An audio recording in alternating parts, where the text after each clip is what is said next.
Very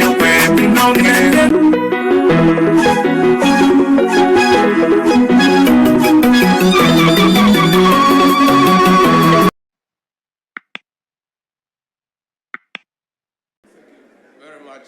Please be seated.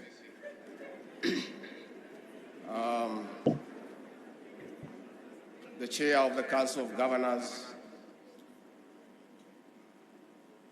Anne Waiguru, the Governor of Kirinyaga, and a daughter from the mountain.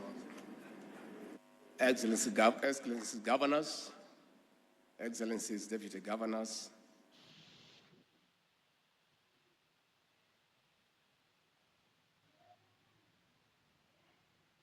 the Principal Secretary, State Department of Devolution, Terry Baika, Honorable Senators present, Honorable Members of the National Assembly present, the representatives of constitutional commissions and independent institutions, heads of missions and members of the diplomatic corps, members of the county assemblies, distinguished guests, ladies and gentlemen, good afternoon. Allow me to read what my team and I have put together, and thereafter speak from my heart in a plain and simple language.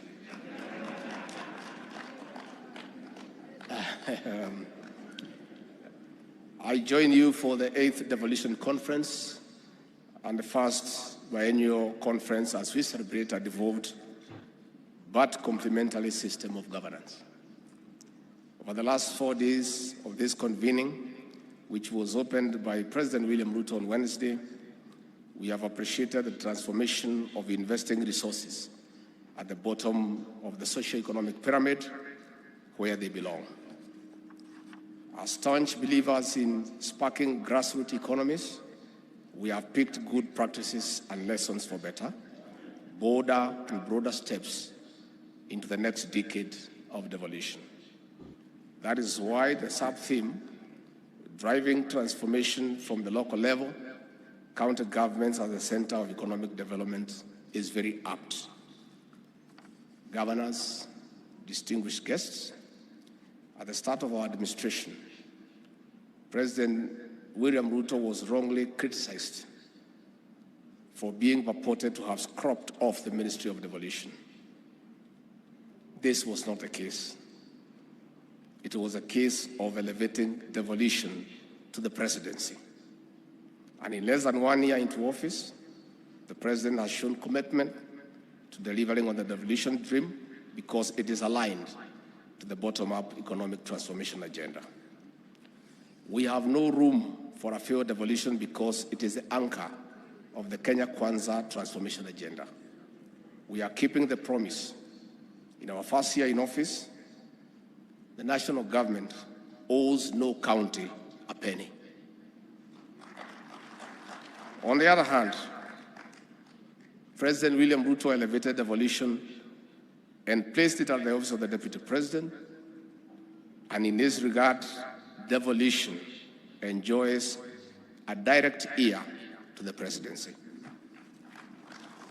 Besides being the chair of the Intergovernmental Budget and Economic Council, I've been given the role to be the bridge between the national government and the county governments. In short, I am the representative of the devolved units at the decision-making table of the executive. On assuming office, I undertook to eliminate conflict between the two levels of government, and I convened a meeting of all county commissioners and directed them to accord due respect and work closely with elected governors and the county governments. Governors, distinguished guests, as a result of that directive, there is seamless cooperation and collaboration between the two levels of government because we serve the same people. There are no Kenyans who belong to the national government, and there are no Kenyans who belong to the county government. All Kenyans are Kenyans, and they belong to the two levels of government.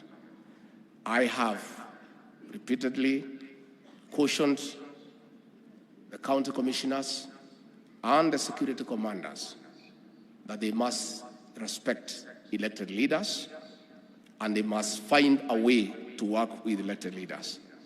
And I have told them repeatedly, in their unlikely and unfortunate events that they are unable to work together, governors are not transferable because they belong to those counties.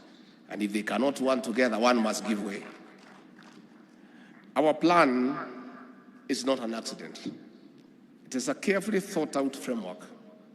It is a vehicle carrying the aspirations of counties, inspiring the economy of the grassroots. It is the position of President William Ruto that the bottom-up economic transformation agenda is synonymous with the devolution. Devolution and better are twin sisters, and they all aspire to achieve the same objective. That is why collaboration and partnership, despite the distinct nature of the mandates of the national and county governments, are key. We are here to cultivate and oil our mutual working relations for seamless service delivery. The conversation of this conference, therefore, has established that devolution is not a competition, but rather a working in a complementary manner for the benefit of the people of Kenya in the respective 47 counties. Excellencies, governors, distinguished guests, the advent of devolution has led to the rise of health facilities from about 8,000 in the year 2013 to over 13,700 to date. While it is in the interest of the counties to adequately provide technical and equipment support, leveraging partnership with the national government ensures quality health service. As we collectively work to implement the universal health coverage, the national government has also given priority to preventive health care to ultimately reduce pressure on the county facilities. Governors and distinguished guests, similarly, when more than 4.5 million people in over 30 counties faced famine recently, in the worst drought in 40 years after 5 failed consecutive seasons, it was out of collaboration between the national government and the county governments that no Kenyan died from hunger. As we expect a bumper harvest, counties were key in the last mile delivery of over 3 million bags of subsidized fertilizer to our farmers in at least 40 devolved units.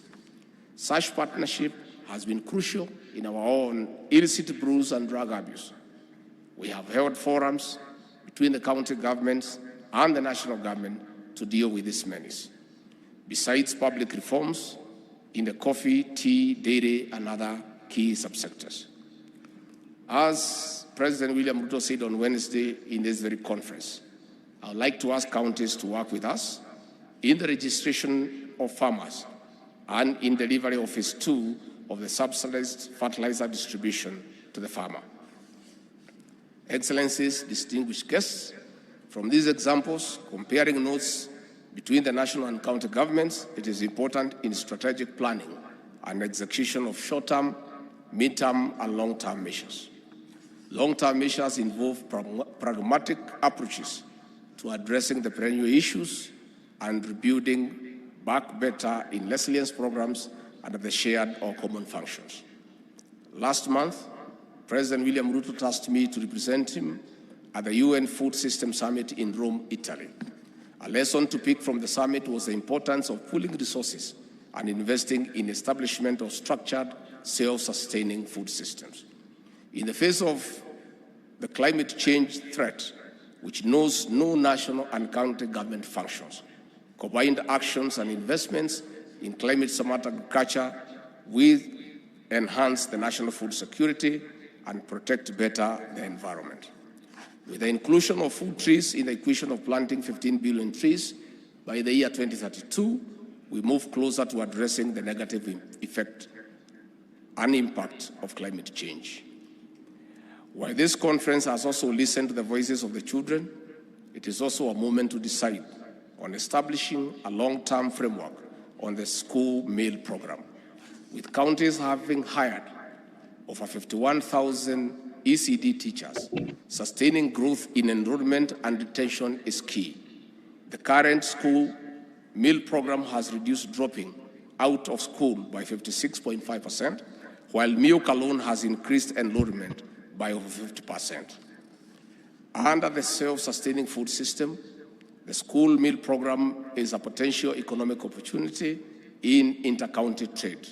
Already, counties like our hosts, West in Gishu, are providing milk to children.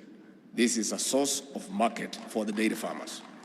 Our administration has also doubled funds for the school meal program to 5 billion Kenya shillings to cater for about 4 million learners while benefiting our farmers.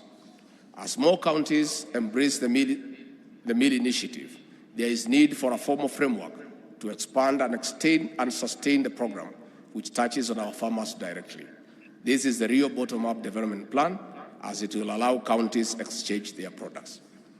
Excellencies, governors, distinguished guests, intra- and inter-county trade is an essential component now that more than 90% of our counties keep missing own source of revenue collection targets.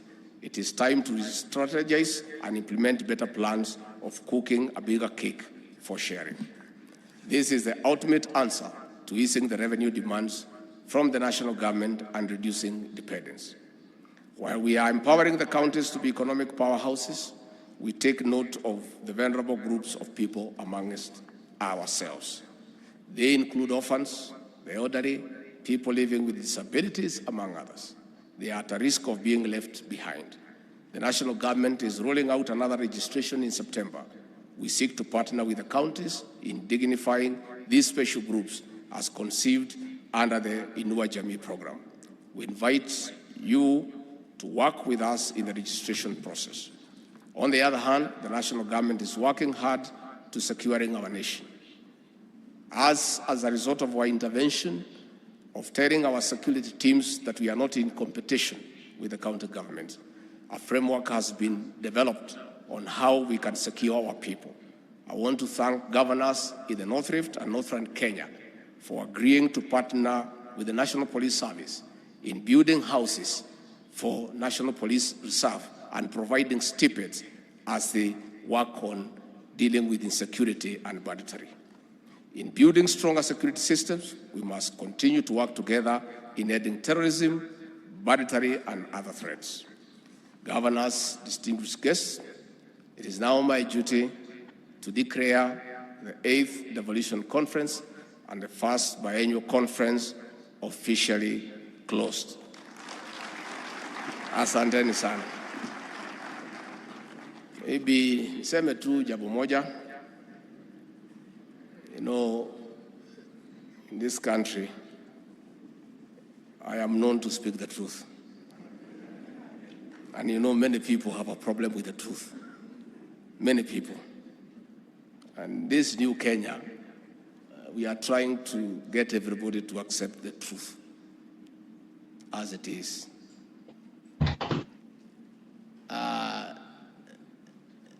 The unprovoked and unwarranted attack on the U.S. ambassador to Kenya, Meg Whitman, is as a result of people being allergic to the truth and the reality. Ambassador Meg Whitman and other ambassadors were at bombers throughout the counting of votes. They had access to the public portal. They had calculators. They are educated. And they have done some bit of mathematics.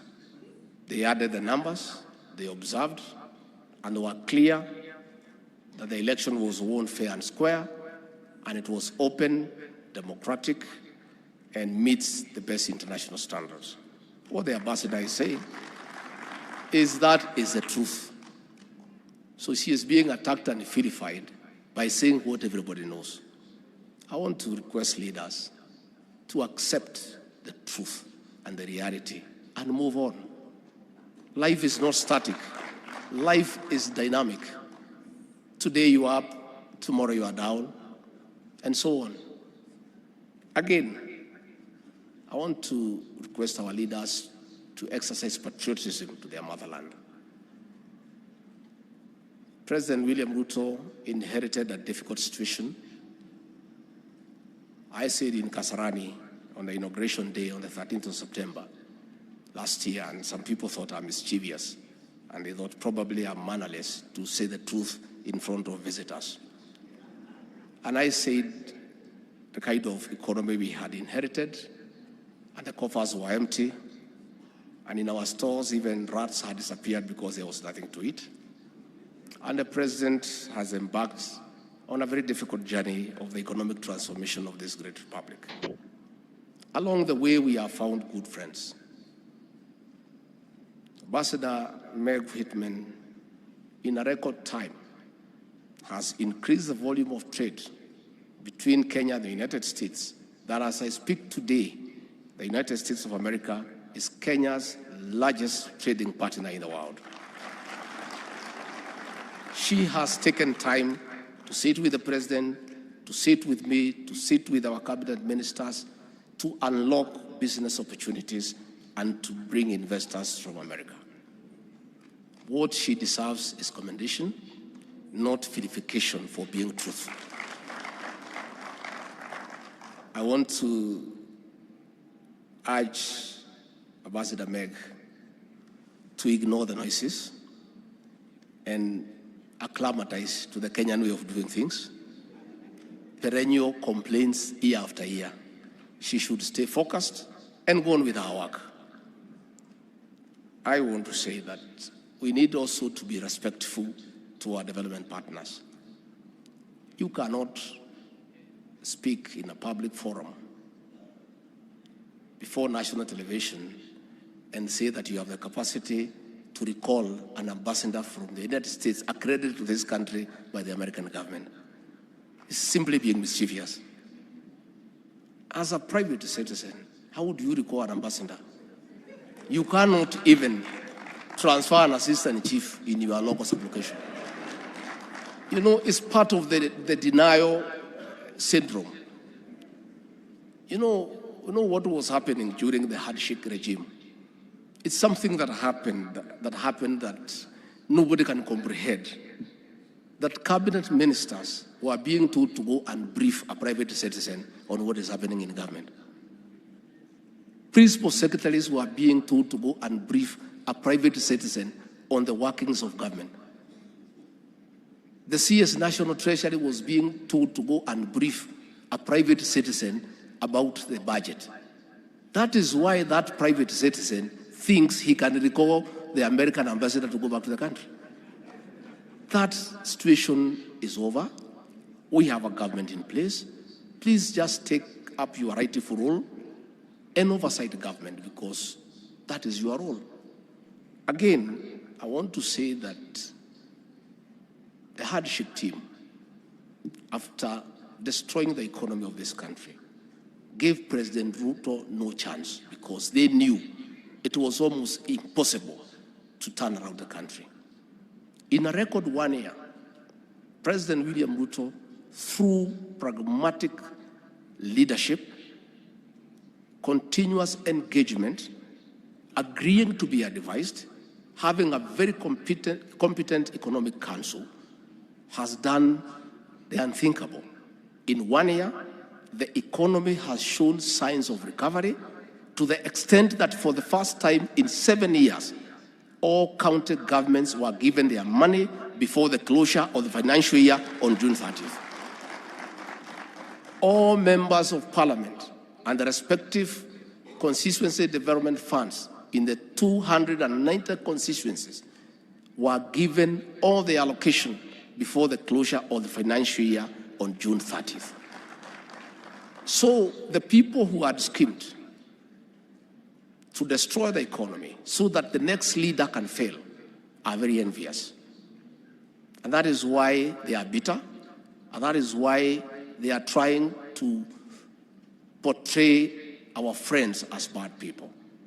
What is happening, and I want to invite our brothers to understand, this William Ruto you despised, and you gave him no chance. Today, he is the desired visitor of every capital in the world. If he was to honor the invitations to the countries he is being asked to visit, he would be out of this country for 360 days in a year. And that is why people are envious. They thought that the West would not embrace him. They thought that the East would not embrace him. They characterized him as somebody unworthy of leadership. They said he is a thief. They said he is corrupt. They say the bottom-up economic agenda is a farce. In 1 year, he has become the leading light in the African continent. He is being sought by every country in Africa to speak for Africa. So I want to ask our brothers and sisters to just accept and move on. Life is that simple. It is that simple. Again, the president talked about corruption in the county governments and the national government. There is no corruption for the national government and the county governments. Corruption is corruption in its very form. And this government will deal with the corruption in the national government, in the county governments, and in the country. We know that some people are very uncomfortable because previously governors have been twisted to give money obtained fraudulently and corruptly to fund political activities. With this new war on corruption in the county governments, it is no longer going to be possible to coerce governors from your coalition to give you money for politics. That is a problem. That is a problem. So we understand where they are coming from. We feel you. We feel you. We know you are in a difficult situation. Finally, I want to say we are ready to work with the county governments across the political landscape. We don't care in what political formation you are in. And we have told our people, we have told the administration, we have told the police to keep off politics because they are not good at it. It is foolish to use administrators and police in your politics. You will lose. That is how Uhuru and Raila lost by using chiefs and assistant chiefs and police in politics. We cannot repeat the same mistake. So chiefs, assistant chiefs, county commissioners, OCS, OSPD, they have no business in politics. Their work is to give services to the people of Kenya. Is to fight crime, is to fight illicit brew, is to register farmers, is to espouse government policy and keep off politics. Even governors elected on the opposition platform will enjoy the services of the administrators and the police and everybody else in an equitable and fair manner like the rest of the country. And therefore, let us work together. I am available for consultation with the COG in a structured manner. I'm available to individual governors. You don't need an appointment to come to my office as an elected governor. Anybody who has been elected by 100,000 people, it's not a joke. That is somebody who needs no appointment to go anywhere. Being 100,000 people who slept in a different home and they have not talked, and they all come to the ballot and say you are the right person. You are somebody to be respected. So you don't need an appointment to come and talk to us. And those who have come to me, where you have challenges with our administrators, I have taken remedial action, and I will continue to do so. I'm told that when I answered the governor of Migori in Alliance, some governors were uncomfortable that I was disrespectful. I wanted to make a clarification. I was not talking about governors. I was talking about every Kenyan who has been denied security for bad behavior. And I was saying, when they are good behavior, we shall review, and we are reviewing. Okay? And it's not just governors, even presidential candidates, even running mates, even very senior people, former vice presidents, including ministers, everybody who needs to carry a firearm, your temperament must be right. That is the law. What we are saying is, we cannot allow our officers to be in maandamano because they'll have to fight their fellow officers, and it is wrong. We are saying, if these maandamanos require so many officers, we must look for those officers from somewhere. And we start with those who are planning so that they can come and help us to beef up security. But if these demonstrations are over with the life, that's what we are saying. And from what I can see, I think it looks like it's over. So once we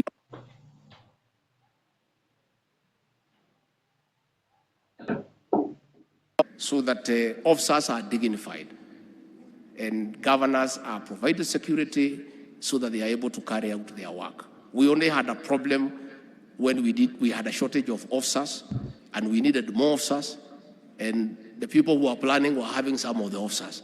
So we needed to get them to come and fight them and then go back. Because it's only fair, because that's the way things are done. So mimi nimeshukuru sana, and I really want to thank you. And this devolution must work, because the bottom-up economic transformation agenda must work. So the two have a symbiotic relationship. For one to work, the other one must work. So the president and I and the rest of us would support devolution. And it is my commitment, all factors being constant, governors will receive their monthly disbursement on time. But we also want to ask you governors to be fair to us. When these disbursements were late, you are shouting everywhere about it. Why don't you even spare 2 minutes to say that now you are receiving money on time, so that you tell the people of Kenya? It's only fair. If you are complaining you did not have to Kenyans, when you get, you have a duty also to inform them that you are getting. So heshimiane is important also, to be fair to each other. So COG Chair, at least I'm happy you have acknowledged that we have given you disbursement on time, and that should continue. And I want to tell you the economy is improving and is doing much better. Even when we come to negotiations next year on the division of revenue bill, I believe we'll have a better conversation.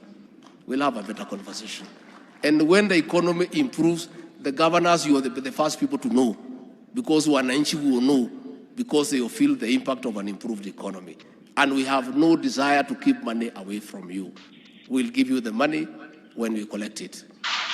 And we must collect it from somewhere, and we will collect it from the people of Kenya. So we want governors to support what we are doing to collect more money so that we pass it on to you. It doesn't make sense for any governor in the 47 counties to oppose the finance bill, because the finance bill is about raising money to give you another Kenyans. So if you complain we are collecting money and you still expect money from us, then there is a problem. So mimi nimeshukuru sana kwa kunialika hapa, and we look forward to be meeting you from time to time as we continuously engage. Invite me to come now, we launch your projects.